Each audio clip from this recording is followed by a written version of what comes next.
श्रीगुरुभ्यो नमः परमगुरुभ्यो नमः श्रीमदानंदतीर्थ भगवत्पादाचार्य गुरुभ्यो नमः। हरि ओम जयति हरिरचिन्त्य सर्वदेवैकवन्द्यः परमगुरुः अभीष्टावाप्त्य सज्जनानां निखिलगुणगणार्णो नित्यनिर्मुक्तदोषः सरसिजनयनोऽसौ श्रीपतिर्मानदो नः। मनोजवमार्थतुल्यवेगं जितेन्द्रियं बुद्धिमतां वरिष्ठं वातात्मजं वानरयूथमुख्यं श्रीरामदूतं शिरसा नमामि। पूज्याय राघवेन्द्राय सत्यधर्मरताय च भजतां कल्पवृक्षाय नमतां कामधेनवे। शुभदं सेवमानानाम् अभयप्रदमर्थिनाम् इभरां पुरागारं कृष्णाचार्यगुरुं भजे। आपादमौलिपर्यन्तं गुरूणामाकृतिं स्मरेत्तेन विघ्नाः प्रणश्यन्ति सिद्ध्यन्ति च मनोरथाः। ಸ್ವಸ್ತ್ಯಸ್ತು ಸತಾಂ ಅಶೇಷ ತನ್ಮಂಗಲಾನಿ ಭವಂತು. ನಿನ್ನಿನ ದಿವಸ ಶ್ರೀ ಕಾರ್ತಿಕ ಮಾಸದ ಧರ್ಮಗಳನ್ನು ನಾವು ಆಚರಣೆ ಮಾಡೋದು ವಿಷಯದಲ್ಲಿ ಪ್ರಾರಂಭ ಮಾಡಬೇಕಾಗಿತ್ತು. ಇವತ್ತಿನಿಂದ ಅಂದರೆ ಆಶ್ವೀಜ ಶುದ್ಧ ಪೌರ್ಣಿಮೆಯಿಂದ ಶಾರ್ವರಿ ನಾಮ ಸಂವತ್ಸರದ ಆಶ್ವೀಜ ಶುದ್ಧ ಪೌರ್ಣಿಮೆಯಿಂದ ಕಾರ್ತಿಕ ಶುದ್ಧ ಪೌರ್ಣಿಮೆಯವರೆಗೆ ಈ ಕಾರ್ತಿಕ ಮಾಸದ ಧರ್ಮಗಳನ್ನು ಆಚರಣೆ ಮಾಡುವಂತಹ ಪವಿತ್ರವಾದ ಒಂದು ಸಂದರ್ಭ. ಇಂತಹ ಸಂದರ್ಭದಲ್ಲಿ ನಾವು ಈ ಕಾರ್ತಿಕ ಮಾಸದ ಧರ್ಮಗಳನ್ನು ಹೀಗೆ ಯಾಕೆ ಮಾಡಬೇಕು ಅಂತ ಕೆಲವರು ಒಂದು ಪ್ರಶ್ನೆ ಮಾಡಿದ್ದಾರೆ ಅಲ್ಲಿ ಶೌನಕಾದಿ ಋಷಿಗಳು. ಅದಕ್ಕೆ ಸೂತಾಚಾರ್ಯರು ಹೇಳ್ತಾರೆ, ಈ ಕಾರ್ತಿಕ ಮಾಸ ಎಲ್ಲ ಮಾಸ ಧರ್ಮಗಳಲ್ಲಿ 12 ತಿಂಗಳದ 12 ಮಾಸಗಳು, ಅವುಗಳಲ್ಲಿ ವಿಶೇಷವಾಗಿ ಕಾರ್ತಿಕ ಮಾಸನೇ ಅತ್ಯಂತ ಶ್ರೇಷ್ಠವಾದದ್ದು, ಇದು ವಿಷ್ಣು ಪ್ರಿಯಕರವಾದ ಒಂದು ಮಾಸ ಎಂಬುದಾಗಿ ಅವರು ವರ್ಣನೆ ಮಾಡ್ತಾರೆ. ಈ ಉಳಿದೆಲ್ಲ ಮಾಸಗಳು ವಿಷ್ಣು ಪ್ರಿಯಕರ ಅಲ್ಲವೇನು ಅಂತಂದರೆ ಎಲ್ಲವೂ ಪರಮಾತ್ಮನಿಗೆ ಪ್ರೀತಿಕರವಾದವುಗಳೇ, ಆದರೆ ಅತ್ಯಂತ ವಿಶೇಷವಾಗಿ ಈ ಕಾರ್ತಿಕ ಮಾಸ ಬಹಳಷ್ಟು ಶುಭಪ್ರದವಾಗಿದೆ ಅಂತ ವಾದ.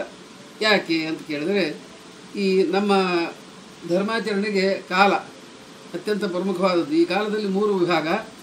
ಒಂದು ಮಳೆಗಾಲ, ಎರಡನೆಯದು ಬೇಸಿಗೆ ಕಾಲ, ಮೂರನೇದು ಚಳಿಗಾಲ ಅಂತ 3 ಮಾಸಗಳಿವೆ. ಅದರಲ್ಲಿ ಮಳೆಗಾಲದಲ್ಲಿ ನಮಗೆ ಬಟ್ಟೆ ಒಣಗೋದಾಗಲಿ ಮಡಿ ಬಟ್ಟೆಗಳನ್ನು ಉಟ್ಕೊಳ್ಳೋದಾಗಲಿ ಬಹಳ ಕಷ್ಟ. ಹೆಚ್ಚು ಮಳೆ ಹತ್ತಿತೆಂದರೆ ತೊಂದರೆ. ಬೇಸಿಗೆ ಕಾಲದಲ್ಲಿ ನೀರೇ ಸಿಗೋದಿಲ್ಲ ಸರಿಯಾಗಿ ಸ್ನಾನಾದಿಗಳನ್ನು ಮಾಡೋದಕ್ಕೆ. ವಿಶೇಷವಾದ ಪ್ರಖರವಾದ ಉಷ್ಣತೆ ಬೇಸಿಗೆ, ಹೀಗಾಗಿ ಮನಸ್ಸು ಸರಿ ಇರೋದಿಲ್ಲ. ಚಳಿಗಾಲದಲ್ಲಂತೂ ಬಹಳ ಕಷ್ಟದಿಂದ ನಾವು ತಣ್ಣೀರು ಸ್ನಾನವನ್ನು ಮಾಡಬೇಕಾಗ್ತದೆ. ಹಾಗೆ ಹೀಗೆ ಎಂಬುದಾಗಿ ಅನೇಕ ರೀತಿಯ ತೊಂದರೆಗಳನ್ನು ನೋಡಿಕೊಂಡು ಭಗವಂತ ಈ ಅತಿ ಹೆಚ್ಚು ಚಳಿ ಇಲ್ಲ, ಅತಿ ಹೆಚ್ಚು ಬಿಸಿಲಿಲ್ಲ, ಅತಿ ಹೆಚ್ಚು ಮಳೆ ಇಲ್ಲ ಅಂತಹದ್ದು ಒಂದು ಮಾಸವನ್ನು ಹುಡುಕಿದ ದೇವರು. ಅದು ಯಾವುದಂದರೆ ಅದು ಕಾರ್ತಿಕ ಮಾಸ. ಅಂದರೆ ಆಶ್ವೀಜ ಶುದ್ಧ ಪೌರ್ಣಿಮೆಯಿಂದ ಕಾರ್ತಿಕ ಶುದ್ಧ ಪೌರ್ಣಿಮೆಯವರೆಗೆ ಪವಿತ್ರವಾದ ಇದೊಂದು ಮಾಸ. ಈ ಎಲ್ಲ ಮಾಸಗಳಲ್ಲಿಯೂ ಅನಾನುಕೂಲತೆಗಳು ಅಧಿಕವಾಗಿರುವಾಗ ಈ ಮಾಸದಲ್ಲಿ ಅನಾನುಕೂಲತೆಗಳು ಬಹಳ ಕಡಿಮೆ. ಆದ್ದರಿಂದ ಈಗಲಾದರೂ ಭಗವಂತನಿಗೆ ಪ್ರೀತಿಕರವಾದ ವಿಶೇಷವಾದ ಧರ್ಮಗಳನ್ನು ನೀವು ಆಚರಣೆ ಮಾಡಿ ಆ ಪಾಪಗಳನ್ನು ಕಳೆದುಕೊಂಡು ಪುಣ್ಯವನ್ನು ಹೊಂದಿ ವಿಶೇಷವಾದ ಸಾಧನ ಶರೀರದ ಒಂದು ಸಾರ್ಥಕತೆಯನ್ನು ನೀವು ಹೊಂದಬೇಕು ಅನ್ನುವ ತತ್ವವನ್ನು ತಿಳಿಸ್ತಾರೆ. ಆದ್ದರಿಂದ ಪರಮಾತ್ಮ ಈಗ ಒಂದು ಉಪಾಯ ಮಾಡಿದ. ಏನಂದರೆ, ತನ್ನ ಎಲ್ಲ ಪರಿವಾರ ಸಮೇತನಾಗಿ ಲಕ್ಷ್ಮೀ ಸಮೇತನಾಗಿ ಭಗವಂತ ಭೂಲೋಕಕ್ಕೆ ಬರ್ತಾನೆ. ಅಂದರೆ ಈ ಇಲ್ಲೇನು ಅಂತ ಅರ್ಥ ಅಲ್ಲ. ಪರಮಾತ್ಮನು ದೇಶತಃ ಕಾಲತಃ ಗುಣತಃ ಕರ್ಮತಃ ಎಲ್ಲದರಲ್ಲೂ ಪರಿಪೂರ್ಣನಾಗಿದ್ದಾನೆ ದೇವರು. ಅವನು ಇಲ್ಲದ ಸ್ಥಳವೇ ಇಲ್ಲ.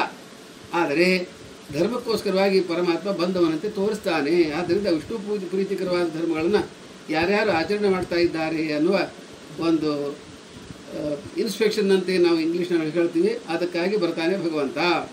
ಈ ಒಂದು ಉದ್ದೇಶದಿಂದಲಾದರೂ ಜನರು ಧರ್ಮ ಕಾರ್ಯಗಳಲ್ಲಿ ರತರಾಗಲಿ ಅನ್ನುವ ಒಂದು ಮುಖ್ಯ ಉದ್ದೇಶ ಹೊರತು ಬೇರೆ ಏನೂ ಇಲ್ಲ ಎಂಬುದಾಗಿ ಹೇಳಿ, ವಿಷ್ಣು ಪ್ರೀತಿಕರವಾದ ಮಾಸಗಳಲ್ಲಿ ಕಾರ್ತಿಕ ಮಾಸವೇ ಅತ್ಯಂತ ಶ್ರೇಷ್ಠವಾದ ಮಾಸ. ಕಾರ್ತಿಕ ಮಾಸದ ಧರ್ಮಗಳನ್ನು ನಾವು ಆಚರಣೆ ಮಾಡಬೇಕು ಅಂತ ಹೇಳುವಾಗ, ನಿನ್ನಿನ ದಿವಸ ಕಾರ್ತಿಕ ಮಾಸದಲ್ಲಿ ಅನೇಕ ಧರ್ಮಗಳಿವೆ.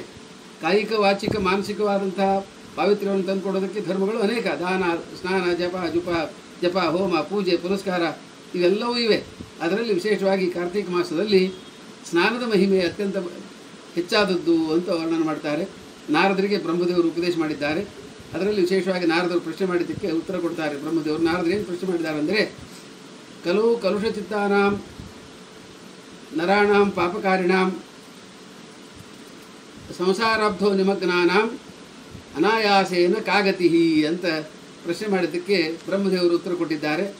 ಈ ಉತ್ತರಕ್ಕೆ ಏನಂದರೆ, ಇದರ ಅರ್ಥ ಏನಂದರೆ, ಕಲಿಯುಗದಲ್ಲಿ ವಿಶೇಷವಾಗಿ ಪಾಪಗಳನ್ನು ಜಾಸ್ತಿ ಮಾಡ್ತೀವಿ ನಾವೆಲ್ಲರೂ. ಕೃತಯುಗ ಮತ್ತು ಮೊದಲಾದ ತ್ರೇತಾ ದ್ವಾಪರದಲ್ಲಿ ಪಾಪಗಳು ಕಡಿಮೆ ಮಾಡೋದು. ಯಾಕಂದರೆ 4 ಪಾದ ಧರ್ಮ ಕೃತಯುಗದಲ್ಲಿ, 3 ಪಾದ ಧರ್ಮ ತ್ರೇತಾಯುಗದಲ್ಲಿ, 2 ಪಾದ ಧರ್ಮ ದ್ವಾಪರದಲ್ಲಿ ಒಂದು ಪಾದ ಧರ್ಮವೂ ಇಲ್ಲದಂತಹದ್ದು ಕಲಿಕಾಲ. ಆದ್ದರಿಂದ ಧರ್ಮರಾಹಿತ್ಯದಿಂದ ಕೂಡಿದಂತಹ ಈ ಕಲಿಕಾಲದಲ್ಲಿ ಪಾಪಗಳು ಹೆಚ್ಚಾಗ್ತವೆ. ಅವುಗಳ ಉಪಾಯಕ್ಕಾಗಿ ಬಹಳ ಸರಳವಾದ ಅನೇಕ ರೀತಿಯ ಉಪಾಯಗಳನ್ನು ಪರಮಾತ್ಮ ನಾಶವಾಗುವುದಕ್ಕೆ ಅನೇಕ ಉಪಾಯಗಳನ್ನು ತೋರಿಸಿದ್ದಾನೆ. ಅದರಲ್ಲಿ ವಿಶೇಷವಾಗಿ ಕಾರ್ತಿಕ ಮಾಸ ಧರ್ಮಗಳಲ್ಲಿ ಪರಮಾತ್ಮನಿಗೆ ಬಹಳ ಪ್ರೀತಿ. ಅದರಲ್ಲಿ ಪ್ರಧಾನವಾಗಿ ಸ್ನಾನ ಮಾಡುವುದು ಅಂದರು. ಸ್ನಾನವೇ ಅತ್ಯಂತ ಪ್ರಧಾನವಾದದ್ದು ಈ ಕಾರ್ತಿಕ ಮಾಸದಲ್ಲಿ. ಯಾವಾಗ ಮಾಡಬೇಕು ಸ್ನಾನ? ಪ್ರಾತಃ ಕಾಲದಲ್ಲಿ ಸ್ನಾನವನ್ನು ಮಾಡಬೇಕು. ನಕ್ಷತ್ರಗಳಿರುವಾಗಲೇ, ನಿನ್ನಿನ ದಿವಸ ಈ ವಿಷಯದಲ್ಲಿ ತಿಳಿಸಿದ್ದೇನೆ, ನಕ್ಷತ್ರಗಳಿರುವಾಗಲೇ ಸ್ನಾನ ಮಾಡಿದಾಗ ಅದು ಅಮೃತ ಸ್ನಾನ ಎಂಬುದಾಗಿ ಕರೆಸಿಕೊಳ್ತದೆ. ಆದ್ದರಿಂದ ಅವಶ್ಯವಾಗಿ ನಾವೆಲ್ಲರೂ ನಕ್ಷತ್ರಗಳಿರುವಾಗಲೇ ಸುಮಾರು 5 ಗಂಟೆಗೆ, 4:15 5 ಗಂಟೆಗೆ, ಇನ್ನು ಸ್ವಲ್ಪ ವಯಸ್ಸಾದವರು ಮೊದಲಾದವರು ಯಾರಾದರೂ 5ರಿಂದ 6 ಸೂರ್ಯೋದಯಕ್ಕಿಂತ ಪೂರ್ವದಲ್ಲಿ ಮಾಡುವ ಸ್ನಾನ ಅದು ಅತ್ಯಂತ ಪವಿತ್ರವಾದ ಸ್ನಾನ ಅಂತ ಅನಿಸ್ಕೊಳ್ತದೆ. ಆದ್ದರಿಂದ ನಾವೆಲ್ಲರೂ ಕಾರ್ತಿಕ ಮಾಸದ ಸ್ನಾನದಲ್ಲಿ ರತರಾಗಬೇಕು ಅನ್ನುವ ಒಂದು ವಿಚಾರ. ಇದಾದ ಮೇಲೆ ಬರೀ ಸ್ನಾನ ಮಾಡಿದರೆ ಹೇಗೆ ಅಂತಂದರೆ, ಇನ್ನೊಂದು ಪ್ರಧಾನವಾದ ಧರ್ಮ ಕಾರ್ತಿಕ ಮಾಸದಲ್ಲಿ ದೀಪ ಪ್ರಜ್ವಲನ ಅಥವಾ ದೀಪದಾನ ಎಂಬುದಾಗಿ. ದೇವರ ಮುಂದೆ ದೀಪ ಹಚ್ಚಬೇಕು ಅಂತ ಬ್ರಹ್ಮದೇವರು ನಾರದರು ಹೇಳ್ತಾರೆ. ವಿಶೇಷವಾಗಿ ಈ ಕಾರ್ತಿಕ ಮಾಸದಲ್ಲಿ ದೀಪದಾನ ಅಂದರೆ 5 ಕಡೆ ದೀಪವನ್ನು ಹಚ್ಚಬೇಕು ಅಂತ ನಿರ್ದೇಶನ ಮಾಡ್ತಾರೆ. 5 ಯಾವುವು ಅಂತಂದರೆ, ಮೊಟ್ಟ ಮೊದಲು ದೇವರ ಮುಂದೆ, ಆದಮೇಲೆ ತುಳಸಿ ಬೃಂದಾವನ, ಅದಾದಮೇಲೆ ಗೋಷ್ಠ ಅಂದರೆ ಆಕಳು ಕಟ್ಟುವ ಸ್ಥಾನ, ಅದಾದಮೇಲೆ ಗುಡಿ ದೇವಸ್ಥಾನ ಮತ್ತು ಗುರುಗಳು ವಾಸ ಮಾಡುವ ಮಠ. ಇನ್ನೊಂದು ವಿಶೇಷವಾಗಿ ಹೇಳ್ತಾರೆ, ಅದು ಚತುಷ್ಪಥ ಅಂತಂದರೆ 4 ದಾರಿಗಳಲ್ಲಿ ಸೇರಿದಂಥ ಒಂದು ಜಾಗದಲ್ಲಿ ನಾವು ದೀಪವನ್ನು ಹಚ್ಚಬೇಕು. ಇದರಿಂದ ಪ್ರವಾಸಿಗರಿಗೆ ಬಹಳ ಅನುಕೂಲ ಆಗ್ತದೆ, ಬೆಳಗ್ಗೆ ಮುಂಜಾನೆ ಪ್ರವಾಸ ಮಾಡುವವರಿಗೆ ಎನ್ನುವ ಒಂದು ಆಶಯ ಕೂಡ ಉಂಟಾದ್ದರಿಂದ ಅವಶ್ಯವಾಗಿ ಈ ಇಷ್ಟು ಸ್ಥಾನಗಳಲ್ಲಿ ದೀಪವನ್ನು ಹಚ್ಚಬೇಕು. ದೀಪ ಹಚ್ಚುವುದು ಭಗವಂತನಿಗೆ ಅತಿ ಪ್ರೀತಿಕರವಾದ ಧರ್ಮವಾದ್ದರಿಂದ ದೀಪವು ಜ್ಞಾನದ ಒಂದು ದ್ಯೋತಕ. ದೀಪ ಹಚ್ಚಿದ ತಕ್ಷಣವೇ ಕತ್ತಲು ಹೋಗ್ತದೆ. ಕತ್ತಲು ಅಜ್ಞಾನದ ಪ್ರತೀಕ. ಯಾವಾಗ ದೀಪ ಹಚ್ಚೋದರಿಂದ ಕತ್ತಲು ಹೇಗೆ ನಾಶ ಆಗ್ತದೋ ಅದರಂತೆ ಈ ದೀಪ ಅನ್ನೋದು ಜ್ಞಾನದೀಪ. ಅದು ಅಜ್ಞಾನವೆಂಬ ಕತ್ತಲನ್ನು ಕಳೆದು ನಮಗೆ ಭಗವದ್ವಿಷಯಕವಾದ ಜ್ಞಾನವನ್ನು ಕೊಟ್ಟು ಉದ್ಧಾರ ಮಾಡ್ತದೆ. ಆದ್ದರಿಂದ ದೀಪವನ್ನು ಹಚ್ಚುವುದು ಅತ್ಯಂತ ಪ್ರಶಸ್ತವಾದದ್ದು ಈ ಮಾಸ ಧರ್ಮಗಳಲ್ಲಿ ಅಂತ ಹೇಳಿದರು.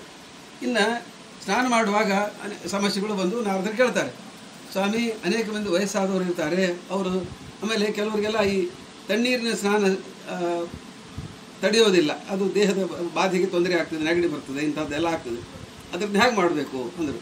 ಇದಕ್ಕೂ ಕೂಡ ಒಂದು ಉಪಾಯವನ್ನು ಹೇಳಿದ್ದಾರೆ ಪರಮಾತ್ಮ. ಏನಂತಂದರೆ ನೋಡುವಂತಾರೆ ಯಾರು ಬ್ರಹ್ಮದೇವರು, ಯಾರಿಗೆ ತಣ್ಣೀರು ತಡೆಯೋದಿಲ್ಲವೋ ಅವ್ರೇನು ಮಾಡಬೇಕಂದ್ರೆ ಒಂದು ಪಾತ್ರೆಯಲ್ಲಿ ಮೊಟ್ಟ ಮೊದಲು ಸ್ವಲ್ಪ ತಣ್ಣೀರನ್ನು ಹಾಕಬೇಕು, ಸ್ವಲ್ಪ. ಆಮೇಲೆ ಅವ್ರಿಗೆ ಎಷ್ಟು ಬೇಕೋ ಅಷ್ಟು ಬಿಸಿ ನೀರನ್ನು ಹಾಕಿ ಮೇಲೆ ಒಂದು ಸ್ವಲ್ಪ ತಣ್ಣೀರು ಹಾಕಿಬಿಟ್ರೆ ಅದು ತಣ್ಣೀರು ಎಂಬುದಾಗಿ ಕರೆಸ್ಕೊಳ್ತದೆ. ಅದನ್ನು ಸ್ನಾನ ಮಾಡೋದ್ರಿಂದ ಅವರು ತಣ್ಣೀರಿನಲ್ಲಿ ಸ್ನಾನ ಮಾಡಿದ ಪುಣ್ಯಕ್ಕೆ ಅವರು ಒಳಗಾಗ್ತಾರೆ. ಅಂದರೆ ಇದರ ತಾತ್ಪರ್ಯ ಏನು ಅಂದರೆ, ಕಾರ್ತಿಕ ಮಾಸದಲ್ಲಿ 1 ತಿಂಗಳ ಪರ್ಯಂತರವಾಗಿ ಬಿಸಿ ನೀರಿನ ಸ್ನಾನವನ್ನು ಯಾರೂ ಮಾಡಬಾರದು ಅಂತ ಹೇಳಿದ್ದಾರೆ. ಬಿಸಿನೀರು ಸ್ನಾನ ತಡೆಯೋದಿಲ್ಲ ತಣ್ಣೀರು ಅಂತಂದಾಗ ಈ ತರಹದ ಉಪಾಯವನ್ನು ಮಾಡಿ ನಾವು ಸ್ನಾನ ಮಾಡಬೇಕು ಅಂದಾಗ ಸ್ನಾನ ಮಾಡುವುದು ಅತ್ಯಂತ ಪ್ರಧಾನವಾದ ಧರ್ಮ. ಇನ್ನು ಈ ಎಷ್ಟು ಮಹಿಮೆ ಇದೆ ಅಂದರೆ, ಈ ಸ್ನಾನ ಮಾಡುವಾಗ ಅನುಸಂಧಾನಾದಿಗಳು, ಗಂಗಾದಿ ತೀರ್ಥಗಳ ಒಂದು ಸ್ಮರಣೆ ಇವೆಲ್ಲವೂ ಅತ್ಯಂತ ಅವಶ್ಯಕ.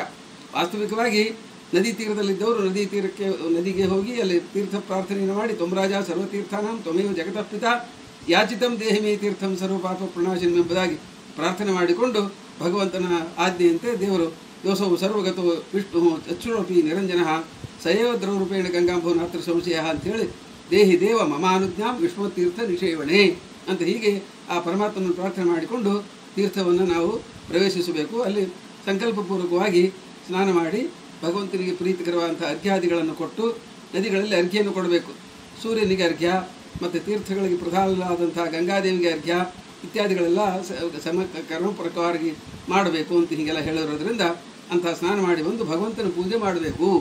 ಅದನ್ನು ನಾರದರು ಪ್ರಶ್ನೆ ಕೇಳಿದರು, ಹೌದು ಸ್ವಾಮಿ ಸ್ನಾನ ಮಾಡಿದ್ವಿ ದೀಪ ಹಚ್ಚಿಬಿಟ್ಟು ಮತ್ತು ಉಳಿದ ಸಮಯ ಸುಮ್ಮನೆ ಆಯಿತು, ಅರ್ಥ ನಿದ್ದೆ ಮಾಡುವಂಥ ಮಾಡಲಿಕ್ಕೆ ಉದ್ಯುಕ್ತರಾಗ್ತಾರೆ, ಅವಾಗೇನು ಮಾಡಬೇಕು? ಇಲ್ಲ, ನಿದ್ರೆ ಮಾತ್ರ ಮಾಡಬಾರ್ದು. ಸ್ನಾನ ಮಾಡಿದ ಮೇಲೆ ಮಡಿ ಬಿಟ್ಟು ಉಟ್ಕೊಂಡು ಶಾಲಿಗ್ರಾಮ ಪೂಜಾದಿಗಳೆಲ್ಲ ಮಾಡಬೇಕು ಅಂತ ಹೀಗೆ ಆ ಧರ್ಮದ ವಿಶಾಲತೆಯಿಂದ ಮತ್ತೆ ಮುಂದೆ ಹೇಳ್ತಾ ಹೋಗ್ತಾರೆ. ಸ್ನಾನದ ಮಹಿಮಾ ಏನೆಂದರೆ, ಸ್ನಾನ ಮಾಡುವ ಕಾಲಕ್ಕೆ ಗಂಗೆಯನ್ನು ಸ್ಮರಣೆ ಮಾಡಬೇಕು. ಗಂಗಾ ಎಲ್ಲಿ, ನಾವು ಎಲ್ಲಿ ಅಂತ ಕೇಳಿದಾಗ ಎಲ್ಲಿದ್ದರೂ ನಾವು ಸ್ನಾನ ಮಾಡುವ ಸಮಯದಲ್ಲಿ ಸ್ಮರಣೆ ಮಾಡಿದಾಗ ಗಂಗಾ ಅಲ್ಲಿ ಬಂದು ಸನ್ನಿಹಿತಳಾಗ್ತಾಳೆ ಅಂತ ಸ್ಪಷ್ಟವಾಗಿ ಯೋಜನಾನಾಂ ಶತೈರಪಿ 1000 ಯೋಜನೆ ದೂರದಲ್ಲಿ ಗಂಗೆ ಇದ್ದರೂ ಕೂಡ ಸ್ನಾನಕಾಲೇ ಪಠೆ ನಿತ್ಯಂ ತತ್ರ ವಸಾಮ್ಯಹಂ ಅಂಥೇಳಿ ಗಂಗೆ ಇತಿ ಯೋ ಬ್ರೂಯಾತ್ ಯೋಜನಾನಾಂ ಶತೈರಪಿ ಮುಚ್ಚಿತೆ ಸರ್ವಪಾಪೇಭ್ಯ ವಿಟ್ಟು ಲೋಕಂ ಸಗಚ್ಚತಿ ಅಂತ ಹೀಗಿರೋದರಿಂದ ನಾವು ಗಂಗೆಯನ್ನು ಸ್ಮರಣೆ ಮಾಡಿದರೆ ನಮ್ಮ ಮನೆಯಲ್ಲಿ ಪಾತ್ರೆಯಲ್ಲಿ ನೀರನ್ನು ಹಾಕಿಕೊಂಡು ಮಾಡುವಾಗ ಗಂಗಾ ವಿಶೇಷ ಸನ್ನಿಧಾನ ಬರುತ್ತದೆ. ಆದ್ದರಿಂದ ಅವಶ್ಯವಾಗಿ ಕಾರ್ತಿಕ ಮಾಸದಲ್ಲಿ ಸ್ನಾನದ ಮಹತ್ವವನ್ನು ಹೆಚ್ಚಾಗಿ ಹೇಳಿದ್ದಾರೆ. ಇಷ್ಟೇ ಅಲ್ಲ, ಇದಕ್ಕೊಂದು ಬ್ರಹ್ಮದೇವರು ಒಂದು ಕಥೆ ಹೇಳ್ತಾರೆ, ಭಾಳ ಸ್ವಾರಸ್ಯಕರವಾದಂಥ ಕಥೆ. ಒಂದು ಸಲ ಗಂಗಾದೇವಿ ಸಕಲ ತೀರ್ಥಗಳಿಗೆ ಚಕ್ರವರ್ತಿನಿಯಾಗಿರ್ತಕ್ಕಂತಹ ಗಂಗಾದೇವಿ, ಆಗಲೇ ನಾನು ಮಂತ್ರ ಹೇಳಿದಂತೆ, ಯಾರು ಸ್ನಾನ ಮಾಡುವ ಕಾಲದಲ್ಲಿ ಗಂಗೆಯನ್ನು ಸ್ಮರಣ ಮಾಡ್ತಾರೋ ಅವರ ಪಾಪಗಳೆಲ್ಲವೂ ನಾಶವಾಗಿ ವಿಷ್ಣು ಪ್ರೀತಿ ಆಗ್ತದೆ ಅಂತ ಹೇಳಿದೆ. ಅಂದಮೇಲೆ ಇದರಂತೆ ಸ್ನಾನ ಮಾಡುವ ಕೋಟ್ಯಾವಧಿ ಜೀವರಿದ್ದಾರೆ, ಅವರೆಲ್ಲರೂ ಸ್ನಾನ ಮಾಡಿ ತಮ್ಮ ಪಾಪಗಳನ್ನು ಕಳೆದುಕೊಂಡು ಬಿಡ್ತಾರೆ. ಆಗ ಗಂಗಾದೇವಿ ಒಂದು ದಿವಸ ಕೂತ್ಕೊಂಡು ವಿಚಾರ ಮಾಡಿದ್ದು, ಎಲ್ಲರೂ ನನ್ನನ್ನು ಸ್ನಾನ ಮಾಡುವ ಕಾಲದಲ್ಲಿ ಸ್ಮರಣೆ ಮಾಡ್ತಾರೆ, ಅವರ ಪಾಪಗಳೆಲ್ಲ, ಅವರ ಪಾಪದ ಹೊರೆಯೆಲ್ಲ ನಾನು ಹೊರಬೇಕಾಗ್ತದೆ ಅಂಥೇಳಿ ಇದರ ಪರಿಹಾರ ಹೇಗೆ ಎಂಬುದಾಗಿ ತಾನು ಕೇಳೋದಕ್ಕೆ ರುದ್ರದೇವರ ಜಟೆಯಲ್ಲಿಯೇ ವಾಸ ಮಾಡಿದಂಥ ಗಂಗಾದೇವಿ ಕೆಳಗಿಳಿದು ಬಂದು ಪ್ರಾರ್ಥನೆ ಮಾಡ್ತಾಳಂತೆ ರುದ್ರದೇವರಿಗೆ. ಸ್ವಾಮಿ ಮಹಾದೇವರೇ, ನಾನು ನನ್ನಲ್ಲಿ ಸ್ನಾನ ಮಾಡುವಂಥ ಎಲ್ಲ ಪಾಪಿಗಳ ಪಾಪವನ್ನು ಭಾರವನ್ನು ಹೊತ್ತು ನನಗೆ ಬೇಸರ ಬಂದು ಹೋಗಿದೆ, ದಯಮಾಡಿ ಈ ಪಾಪದ ಪರಿಹಾರಕ್ಕೆ ಏನಾದರೂ ಉಪಾಯವನ್ನು ಸೂಚಿಸಿರಿ ಅಂತ ಕೇಳಿದಾಗ ಆಗ ರುದ್ರದೇವರು ಬ್ರಹ್ಮದೇವರ ಮಾತನ್ನೇ ಪುಷ್ಟೀಕರಿಸಿಕೊಂಡು ಹೇಳ್ತಾರೆ, ಈ ಕಾರ್ತೀಕ ಮಾಸದಲ್ಲಿ ಸ್ನಾನ ಮಾಡುವ ಕಾಲದಲ್ಲಿ ಒಂದು ದೊಡ್ಡದಾದ ಔಷಧ ನಿನಗೆ ಹೇಳ್ತೇನೆ, ಮಂತ್ರ. ಅದು ಯಾವುದು ಅಂದರೆ, ಕಾವೇರಿ ಸ್ನಾನ ಮಾಡಬೇಕು. ಕವೇರತನೇ ದೇವಿ ಜಂತುನಾಂ ಪಾಪಹಾರಿಣಿ ಕಾವೇರೀತಿ ಪ್ರಖ್ಯಾತೆ ಮಮಾಢ್ಯಂ ಸ್ವೀಕುರು ಎಂಬುದಾಗಿ ಒಂದು ಮಂತ್ರ ಇದೆ. ಅದನ್ನು ಅಂದರೆ ಕಾವೇರಿ ಸ್ಮರಣೆ ಮಾಡಬೇಕು. ಕಾರ್ತೀಕ ಮಾಸದಲ್ಲಿ ಕಾವೇರಿಗೆ ಅತ್ಯಂತ ಮಹತ್ವ. ದಕ್ಷಿಣ ಗಂಗೆ ಎಂದು ಪ್ರಸಿದ್ಧರಾಗಿರ್ತಕ್ಕಂತಹ ಕಾವೇರಿ ನದಿಗೆ ಒಂದು ಅರ್ಘ್ಯವನ್ನು ಕೊಡಬೇಕು ಅಂತ ಹೇಳಿದ್ದಾರೆ. ಹೀಗೆ ನೀನು ಕಾವೇರಿ ಒಂದು ತಿಂಗಳ ಪರ್ಯಂತರವಾಗಿ ಕಾವೇರಿಯಲ್ಲಿ ಹೋಗಿ ವಾಸ ಮಾಡಿಬಿಡು ಅಂದರು. ಅದರಂತೆ ಮಹಾರುದ್ರದೇವರ ಆಜ್ಞೆಯಂತೆ ಗಂಗಾದೇವಿ ಬಂದು ಒಂದು ತಿಂಗಳ ಪರ್ಯಂತರವಾಗಿ ತುಲಾ ಒಂದು ಮಾಸದಿಂದ ವರ್ಷಿಕದಲ್ಲಿ ಸೂರ್ಯ ಬರುವವರೆಗೂ ಗಂಗಾದೇವಿ ಕಾವೇರಿಯಲ್ಲಿ ವಾಸ ಮಾಡ್ತಾಳೆ.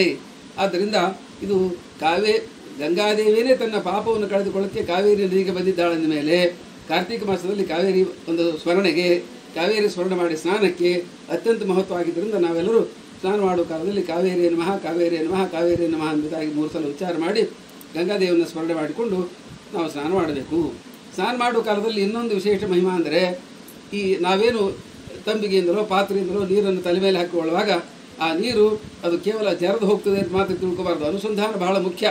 ಅದೇನೆಂದರೆ, ನಾವು ನಮ್ಮ ತಲೆ ಮೇಲೆ ನೀರು ಹಾಕಿಕೊಳ್ಳುವಾಗ ತತ್ಪಾದ ಪದ್ಮಜಾಂ ಧಾರಾಂ ನಿಪತಂತೀಂ ಸಮೂರ್ಧನಿ ಚಿಂತೆಯತ್ ಬ್ರಹ್ಮರಂಧ್ರೇಣ ಪ್ರವೇಶಾಂತೀಂ ಸ್ವಕಾಂ ತನುಂ ಅಂತ ಸನತ್ ಕುಮಾರ ಸಂಹಿತೆಯಲ್ಲಿ ಹೇಳಿದಂಥ ಈ ಪ್ರಮಾಣದಂತೆ ನಾವು ಸ್ನಾನ ಮಾಡುವಾಗ ನಮ್ಮ ತಲೆ ಮೇಲೆ ಬೀಳುವ ನೀರು ಅದು ವಿಷ್ಣುವಿನ ಪಾದದಿಂದ ಉದ್ಭವಳಾದಂಥ ಗಂಗಾದೇವಿ ಇದೆ ಅಂತ ತಿಳ್ಕೋತಕ್ಕದ್ದು. ಯಾಕಂದರೆ ಬ್ರಹ್ಮಾಂಡ ಕಟಾಹವನ್ನು ಭೇದ ಮಾಡಿ ಪರಮಾತ್ಮನ ತ್ರಿವಿಕ್ರಮ ರೂಪಿಯಾದ ಪರಮಾತ್ಮನ ಉಗುರಿನ ಒಂದು ಸ್ಪರ್ಶ ಮಾತ್ರದಿಂದಲೇ ಬ್ರಹ್ಮಾಂಡ ಕಟಾಹ ಅಂದರೆ ಬ್ರಹ್ಮಾಂಡದ ಒಂದು ಗೋಡೆಯು ಒಡೆದು ಹೋಗಿ ಹೊರಗಿರತಕ್ಕ ಅಪ್ರಾಕೃತವಾದ ನೀರು ರಭಸದಿಂದ ಅಪಾರವಾದ ಜಲರಾಶಿ ಒಳಗೆ ಬಂದಾಗ ಬ್ರಹ್ಮದೇವರು ಅದನ್ನು ತಡೆ ಹಿಡಿದು ಬೀಳುವ ನೀರನ್ನು ತಮ್ಮ ಕಮಂಡಲಲ್ಲಿ ಹಿಡಿದು ಬರುವ ಪಾದವನ್ನು ಅಂದರೆ ವಿಷ್ಣು ಪಾದದ ಚಿಹ್ನೆಗಳನ್ನು ಸರಿಯಾಗಿ ತಿಳ್ಕೊಂಡವರಾಗಿರ್ತಕ್ಕ ಸರ್ವಜ್ಞರಾದ ಬ್ರಹ್ಮದೇವರು ಆ ವಿಷ್ಣು ಪಾದಕ್ಕೆ ಅಭಿಷೇಕವನ್ನು ಮಾಡ್ತಾರೆ. ಆ ಅಭಿಷೇಕದ ನೀರೇ ಗಂಗೆ. ಆದ್ದರಿಂದ ಇಂಥ ಗಂಗೆಯನ್ನು ನಾವು ಸ್ಮರಣೆ ಮಾಡ್ತೇವೆ. ನಮಗೆ ನಮ್ಮ ಎಲ್ಲ ಪಾಪಗಳ ನಾಶವಾಗಿ ವಿಷ್ಣು ಭಕ್ತಿಯನ್ನು ದಯಪಾಲಿಸಲಿ ಎಂಬುದಾಗಿ ಪ್ರಾರ್ಥನೆ ಮಾಡಿಕೊಳ್ಳಬೇಕಂತೆ ಈ ಥರದ ಅನುಸಂಧಾನ ನಮಗೆ ಅತ್ಯಂತ ಅವಶ್ಯಕವಾದ್ದರಿಂದ ನಾವೆಲ್ಲರೂ ಕಾರ್ತಿಕ ಮಾಸದಲ್ಲಿ ಸ್ನಾನ ಮಾಡುವಾಗ ಗಂಗಾ ಸ್ಮರಣೆ ಕಾವೇರಿ ಸ್ಮರಣೆ ಮಾಡಿ ಉದ್ಧಾರ ಹೊಂದಬೇಕು. ಉಳಿದ ವಿಷಯಗಳನ್ನು ಮತ್ತೆ ನಾಳೆ ದಿವಸ ಎಂಬುದಾಗಿ ಹೇಳಿದಲ್ಲಿ ಯಥಾಮತಿ ಲೋಕಾಭಿಪ್ರಾಯ. ಶ್ರೀ ಹರೇ ನಮಃ. ಶ್ರೀಕೃಷ್ಣಾರ್ಪಣಮಸ್ತು. ಶ್ರೀ ಹರೇ ನಮಃ. ಇಡಾ ಭಾಗೀರಥಂ ಪ್ರೋಕ್ತಾ ಪಿಂಗಳ ಯಮರ ಸ್ಮೃತ ತಯೋರ್ಮಧ್ಯೆ ಗತಿಂ ನಾಡಿ ಸುಷುಮ್ನಾಖ್ಯಾ ಸರಸ್ವತಿ ಜ್ಞಾನ ಹೃದಯ ಧ್ಯಾನದಲೆ ರಾಗದ್ವೇಷೆ ಮಲಾಪಹೇ ಸಯಾತಿ ಮಾನಸಾ ತೀರ್ಥೆ ಸಯಾತಿ ಪರಮಾಂ ಗತಿಂ. ಶಾಂತಿಪತೆ ಭಾರತಿ ಪ್ರಾಣ ಅಪಾನ ಉದಾನ ವ್ಯಾನ ಸಮನ್ ಭಾರತೀರ್ವಣ ಮುಖ್ಯ ಪ್ರಾಣಾಂತರ್ಗತ ಶಾಂತಿಪತೆ ಅನಿರುದ್ಧ ಹನ್ಮ ಕೃತಿ ಪ್ರತಿ ಪ್ರದ್ಯುಮ್ನ ಹನ್ಮ ದ್ಯಾಪತಿ ಸಂಕರ್ಷಣಾಯ ನಮಃ ಮಾಯಾಪತಿ ವಾಸುದೇವಾಯ ನಮಃ ಲಕ್ಷ್ಮೀಪತಿ ಶ್ರೀಮನ್ನಾರಾಯಣಾಯ ನಮಃ ಶ್ರೀ ಪುಂಡರೀಕಾಕ್ಷಾಯ ನಮಃ ಶ್ರೀ ಪುಂಡರೀಕಾಕ್ಷಾಯ ನಮಃ ಶ್ರೀ ತುರ್ಯಾಯ ನಮಃ ಶ್ರೀ ತುರ್ಯಾಯ ನಮಃ ಶ್ರೀ ತುರ್ಯಾಯ ನಮಃ ಶ್ರೀ ಗಂಗೆ ಚಮ್ನೆ ಚೈವ ಗೋದಾವರಿ ಸರಸ್ವತಿ ನರ್ಮದೆ ಸಿಂಧು ಕಾವೇರಿ ಜಲಸ್ಮಿನ್ ಸನ್ನಿಧಿಂ ಕುರು. ಶ್ರೀ ಹರೇ ನಮಃ.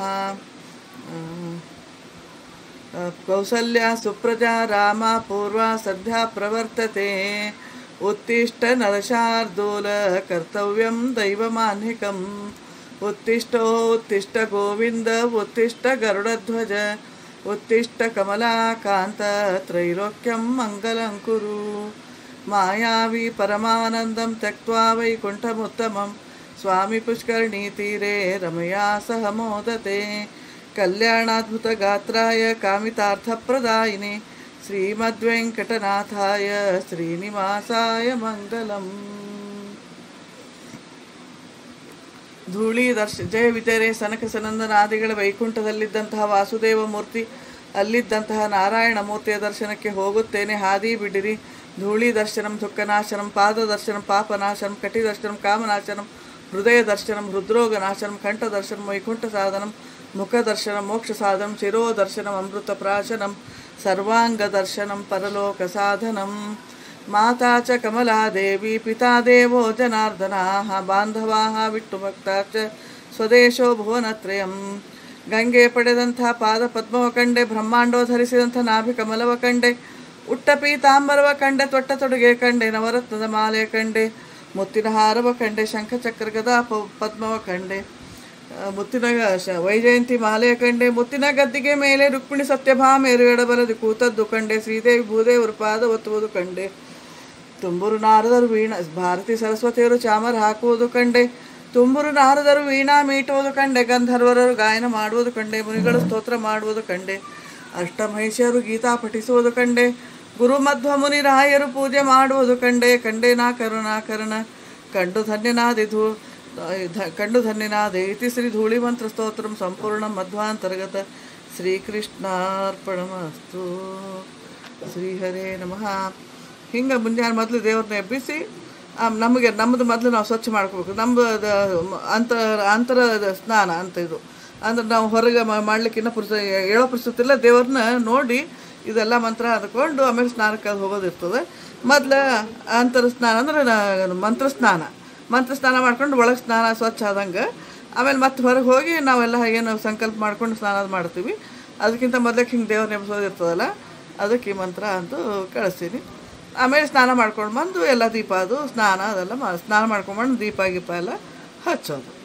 ಆಮೇಲೆ ಇದು ಕಾರ್ತಿಕ್ ಮಾಸದಾಗ ದಿನ 33 ದೀಪನೂ ಹಚ್ಚೋರು ಹಚ್ತಾರೆ.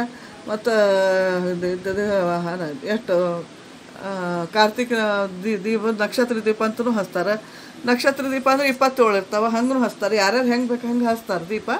ಹಂಗೆ ಹಚ್ಚಿದ ಮುಂದೆ ಅದಕ್ಕೆ ನಾನು ಮತ್ತು ಹಿಂಗೆ ರಂಗೋಲಿ ಒಳಗೆ ಈಗ ಓಂ ಅಂತ ಹೇಳಿ ಶ್ರೀಕಾರ, ಆಮೇಲೆ ಶಂಖ ಚಕ್ರ ಗದಾ ಪದ್ಮ ಸೂರ್ಯ ಚಂದ್ರ ಹೀಗೆಲ್ಲ ಒಟ್ಟು ಎಲ್ಲ ದೇವ್ರ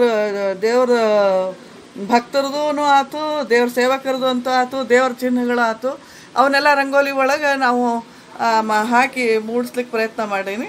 ಅದನ್ನು ದಿನ ಒಂದೊಂದು ಕಳಿಸ್ತೀನಿ. ಇವತ್ತು ಓಂಕಾರ ಪ್ರತಿಪಾದ್ಯ ದೇವ್ರದ್ದು ಒಂದು ರಂಗೋಲಿ, ಆದ್ಮೇಲೆ ದೀಪ ಹೆಂಗೆ ಹಚ್ಬೇಕಂಬೋದು 33 ದೀಪ ಹಚ್ಚಿದ್ದು ಒಂದು ಫೋಟೋ ಕಳಿಸೀನಿ. ಆಮೇಲೆ ಈಗ ಕೃತಿಕಾ ಇದು ನಕ್ಷತ್ರದ್ದು ಇರ್ತದಲ್ಲ ಈ ಕಾರ್ತಿಕ್ ಮಾಸದಾಗ, ಅದು 27 ನಕ್ಷತ್ರದ್ದು ಒಂದು ರಂಗೋಲಿ ಕಳಿಸೀನಿ. ಯಾರು ಬೇಕಾದವರು ಎಲ್ಲ ನೋಡಿ ಕಲ್ಕೋಬೋದು, ಹಾಕ್ಬೋದು. ಶ್ರೀ ಮಧ್ವಾಂತರ್ಗತ ಶ್ರೀಕೃಷ್ಣ ಅರ್ಪಣಮಸ್ತು.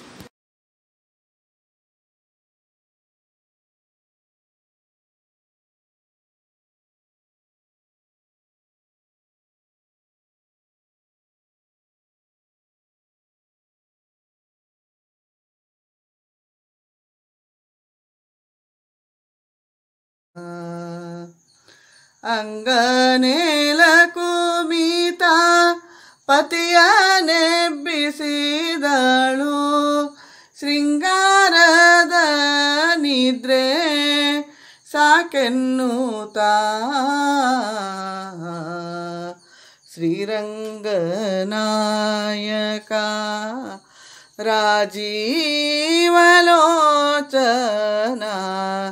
ರಮಣನೇ ಬೆಳಗಾಯಿತು ಏಳನ್ನುತ್ತ